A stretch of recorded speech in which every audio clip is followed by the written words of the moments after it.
Hello, everybody, and welcome back to Out of the Park 23 as the Minnesota Twins. And this is the end of the 2028 season, where the Twins had a pretty okay year where we win 107 games. I think possibly that's the most in Twins history. I'm not 100% sure on that. We can check that in a bit, though.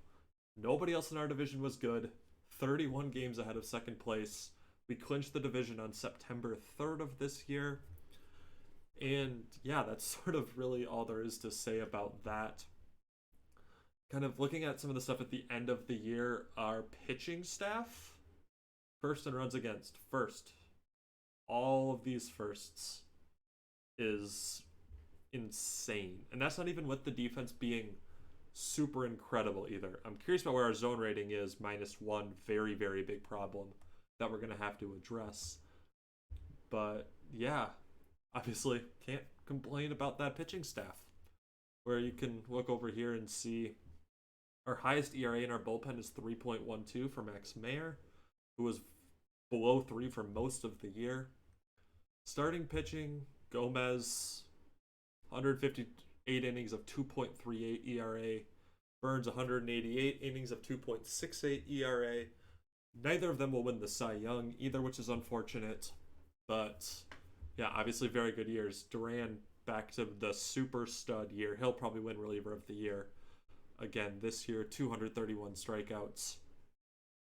Julius Sanchez really started to pick it up towards the end of the year, where you can kind of see this really rough start of the year and then really turned it on towards the back end of the year, where I'm really excited about him moving forward. Could not get him interested in signing a long-term deal, which is unfortunate, but that kind of is what it is. Injury-wise, obviously, we still have the Buxton situation, and Gutierrez is out for 2 days. Doesn't really matter because he'd be healthy by the time we're actually playing in the playoffs, and he won't probably play much in the postseason anyway. Before we get into everything with regards to the players, we can talk All-Stars real quick. We had 6 of them this year.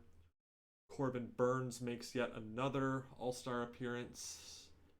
So he's missed, I think, 1 in terms of actual years played in this save, and that was the year where he was coming off of the injury and didn't actually make any appearances until September, I believe, of that year. So yeah, obviously he's been super good. We are looking at this opt-out situation where he's going to opt out after this. Considering the 2 years he's had, he could make a lot more than $20 million. We are going to try to re-sign him. I haven't really wanted to invest. We'll see how long of a deal he wants. But this is a guy who eats a lot of innings, has been healthy in the 2 years, and has been absolutely dominant. Like, look at this year. He had a 322 BABIP, and he still somehow has the best FIP in the league. So, yeah, we want to keep him around. Yendrys Gomez had his best season with us. He makes his second All-Star appearance, first one since 23. 173 ERA plus for him. I believe he had the second best ERA in the league. 144 strikeouts, another super good year for him. And yeah, obviously this contract, kind of along with the Blake Hunt ones, are 2 ones that are going to be really, really good for this team. Our other 2 pitchers were Joan Duran, Andrew Nardi, who were both sub-2 ERAs for a long time this year. And yeah, it's exciting to have Duran rack up, another year of 200 strikeouts. Like, we're really abusing this 50 stamina that he has in this game, and it's been very, very good. I'm not actually sure if this is his best.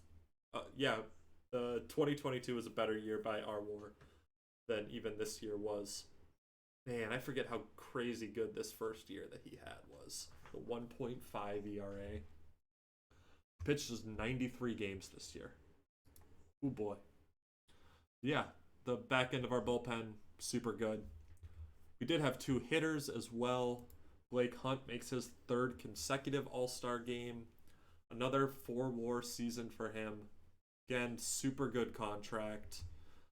Where the high greed almost feels like they need to get rid of this because of the deal that I signed him to. Where he's just been super consistently good catcher. Can't complain about anything. Take the slightly above average hitter for how good he is defensively and how good he works with this super elite pitching staff. And also Mario Adrian led the league in votes, actually. Put up a almost 5-WAR season for us. The defensive numbers kind of trailed off as the year went along. He was positive at about the All-Star break, but it's kind of steadily gone down. And that definitely hurt his WAR totals, where it could have been nice to see him get above 5, but that did not end up happening. But he hits 31 home runs, 95 RBIs, hits over 300, second highest batting average in the league. Obviously, super good year from him. He's a superstar, which is great. We did make 2 contract extensions for 2 of our relievers.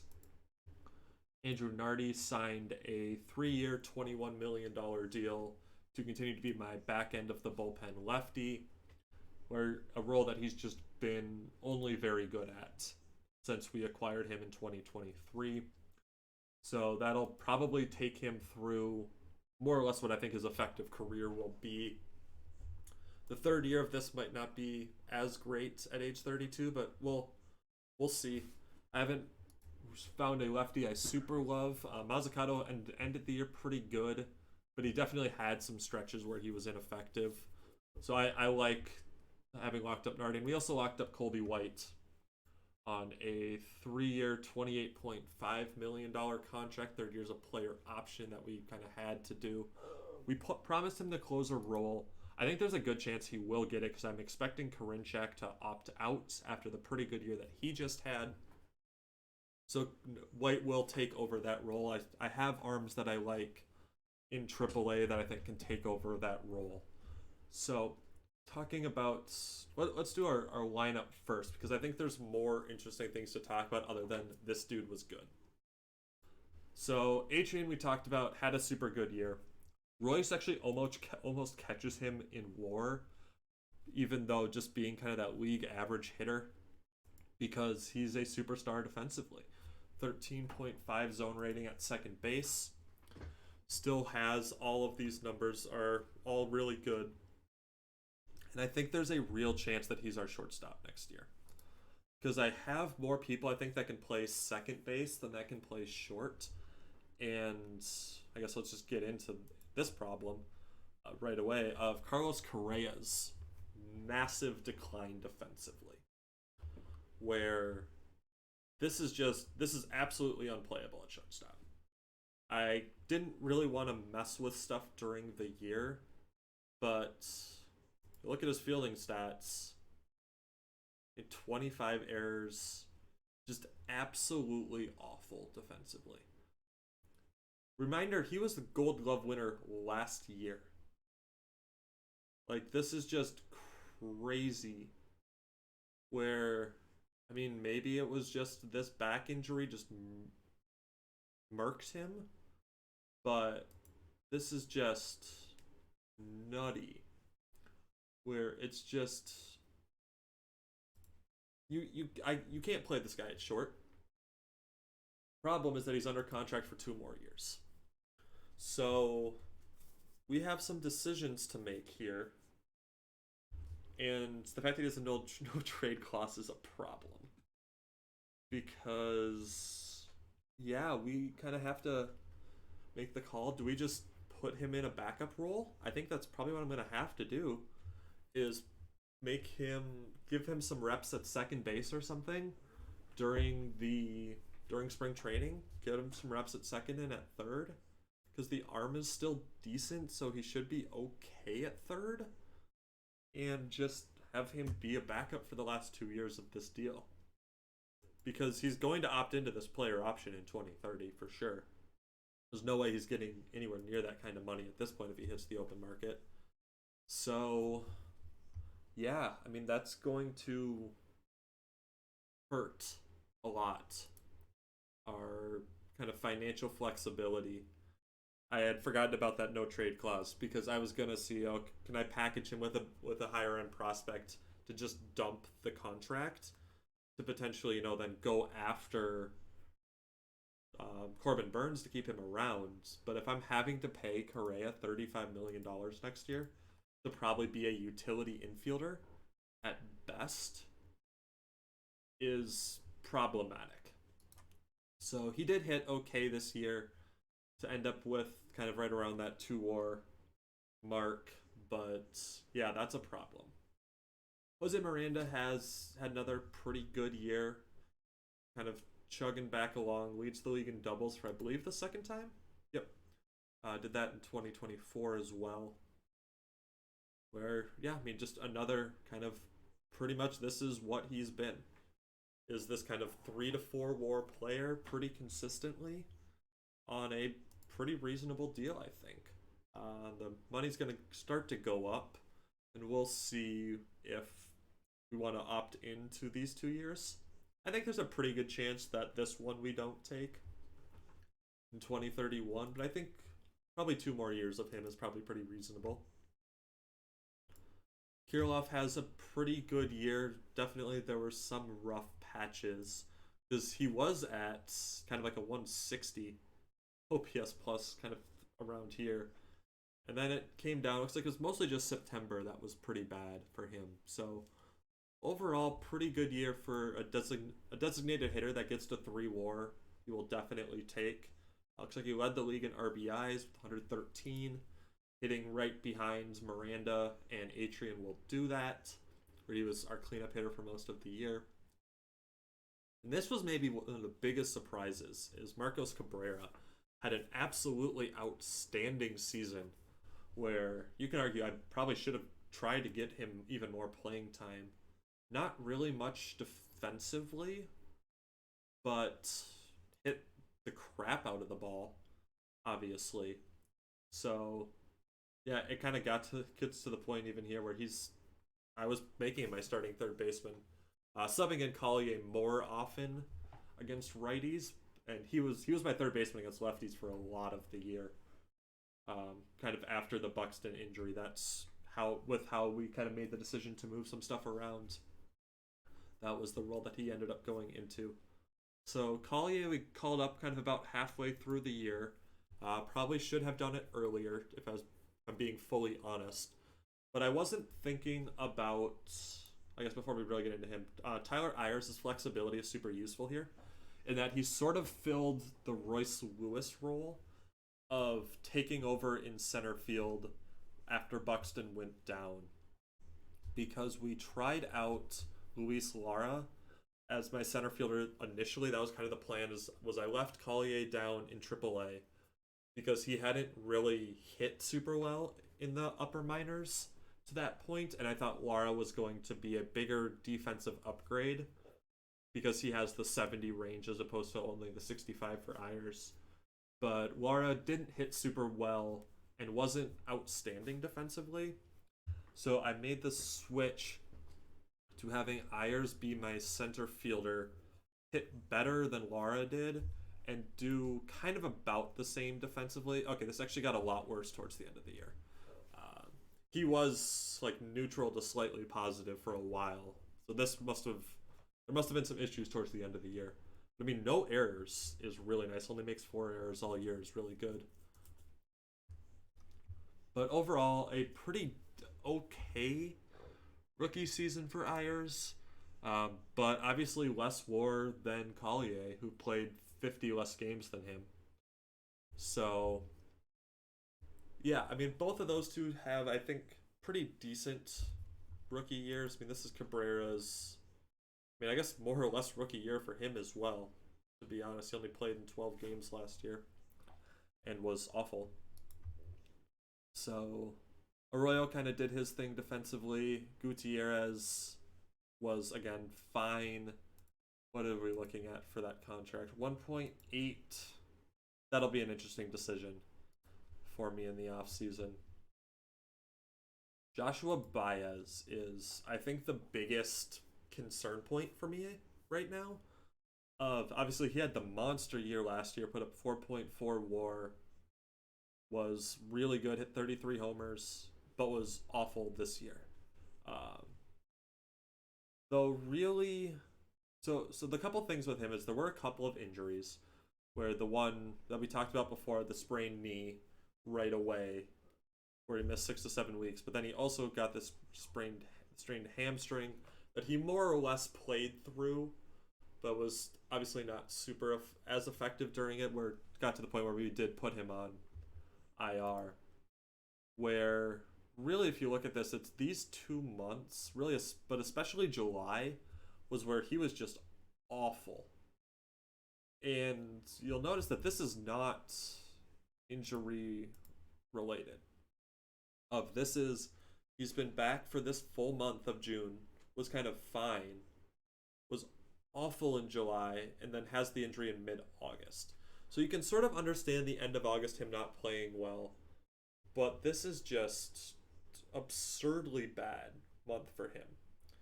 And that obviously drags the overall numbers down quite a bit.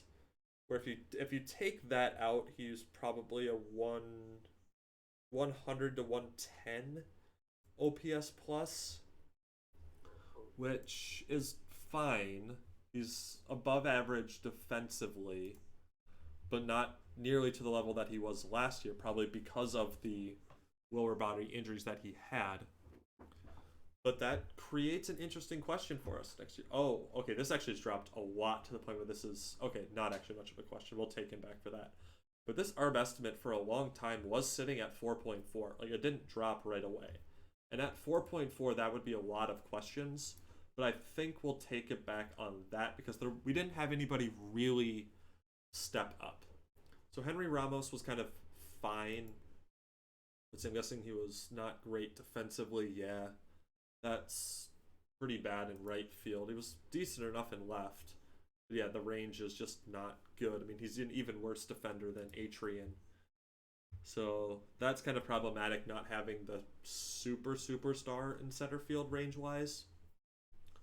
With regards to that, having that corner, Baez obviously has more range, so it works okay. But really a bigger problem on the hitting side of things, if we scroll down here, was Emmanuel Rodriguez. Negative 1.3 WAR, 57 OPS plus.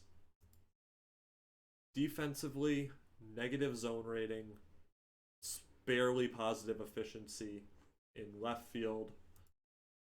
That's a big problem. Where he is arbitration eligible for next year, and that's going to be in question, I think, of what we want to do with him. Where is Lara? Where is he? Is he on the active roster? Yeah, he is. So this is the year that Luis Lara had. Was not super great. Was still positive WAR, though, at least. 2.1 zone rating in 46 games. Is kind of fine. I'd want to see more than that if I'm going to justify playing him at a 60 OPS plus. Because obviously this bat doesn't profile to be super good. But he profiles to be, I think, a usable, at least fourth outfielder where you could play everything. And I'm hoping that Lazcano can hit in AAA to start next year. And we'll have him be our center fielder. The bat really hadn't shown me a ton for me to justify calling him up after the injury to Buxton. But he does look like he is a better center fielder than Lara is. So I think the likelihood is that he will be our center fielder maybe at the start of the year. We'll see how spring training goes, I think, before we do anything with that. But yeah, so that's the bat side of things. Third in runs scored, which is honestly a little surprising to me because there's kind of a lot of these question marks down here. You can see there being issues where, yeah, you have two high WAR players in Hunt and Lewis, but that's mostly off their defense. So yeah, there are obviously some issues there. But the big reason why this team won 107 games is because of its pitching. Where we sort this by WAR. See, this is what, 7 pitchers above 2.2 WAR. That's pretty good season. Obviously, the starting pitching, our top 2 guys were incredible. We'll probably finish second and third in the Cy Young voting. Yeah, really not a ton else to say about these 2 guys other than they were absolutely outstanding. Marquez was kind of hit and miss. Definitely some struggles at the end of the year that are concerning to me. We had a couple of injuries where they're both day to day, but I did put him on the IL for both of them. He is up to fragile now. So that's obviously going to be a concern point moving forwards. Where, yeah, I mean, this was not a super great year for him. Does he does not, wait, does he really not have 10-5? He will at the end of the year. Okay. So he's not actually going to be tradable either because he has that same 10-5 no trade clause as Correa does. Though I guess maybe he's willing to waive it. I don't know. We'll see. So, good, not great year from him. Sanchez kind of started to figure things out in the second half of the year. August obviously wasn't super great, but other than that, 2.7, 2.63, 3.09. I want to say this August was really just one bad start as well. I mean, really, this is the big problem one. But other than that, I mean, the 3 earned runs, 2 earned runs. Pretty good year for him, I think, all things considered, at the age of 24, where I think we'll see that ERA continue to drop over the next couple of years. I'm hoping that with this low greed, we'll be able to sign him long-term to a pretty reasonable deal. Maybe not something quite as good as we got Gomez for, but if I can get something in that vicinity, that would be really nice. Our 5th starter spot was definitely one that jumped around quite a bit. Wasteman got a couple of starts. Austin Love got a handful, got 8, was not good. Passed through waivers, unclaimed even, so that kind of tells you about the year he was having. Wasteman was kind of up and down starting wise, had some very good starts, had a couple of times where he got blown up. And then the other one was Jose Alvarez, had a really bad year, but had the best FIP of his career. So that's sort of interesting, where it's that the pendulum maybe swing a little bit too much to kind of account for some of the things. The 321 BABIP is the highest of his career. Strikeouts are up relative to his 2 other years. Walks are, looks like, in the middle of the 2 years. He doesn't give up a lot of home runs. So 3.4 for ARB for him next year, I think, is probably something that we'll pick up. But there's also a world in which I think that we don't. Because I do want to give Huisman a little bit longer of a leash as a starter next year, because he's been really good at AAA the last 2 years and he's shown more signs of being an effective starter at the major league level. That 2022 draft class really starting to show up. Where he was our 3rd round pick, he's gotten run in the majors. Collier definitely was effective at the major league level. He was our 1st round pick in 22. Julius Sanchez was our 4th round pick in 22. Then Osmond was our 2nd round pick. Not a ton, didn't actually get any work at the major league level this year. Wasn't super great last year, so he was kind of down a little bit on the rungs. But yeah, so that's sort of the starting spot. That 5th role will get defaulted to Alvarez next year, but we'll kind of see how that goes. Bullpen, obviously super good. Top 4, we don't need to talk a ton about. Luis Ortiz, we called back up and was very good. The walks are probably unsustainably low. I think if my scout is right about the control, because you'll notice that there was the 5.8 walks per nine in AAA, so it's hard to really believe that the walks are going to be that low. But I mean, this was a pretty good year for him, I think, all things considered. Mazzucato has a pretty good first year with us after being part of this off-season trade that we made. We really can't complain too much. Not arbitration eligible yet. 1 year, 23 days. So injury proneness fragile. Did he actually get hurt this year? No, he did not. But he's coming off 3 injuries last year. A little surprised that he's fragile. Like, that's not a super big injury history. That's a little interesting. So Zach Green had a really good year for us. Was the guy that we called up after Boedas was really struggling at the beginning of the year. And Zach Green had a really, really good year. Sub 3 ERA. Even made a start at the end of the year of 5 shutout innings. After we were resting guys the last time through the order.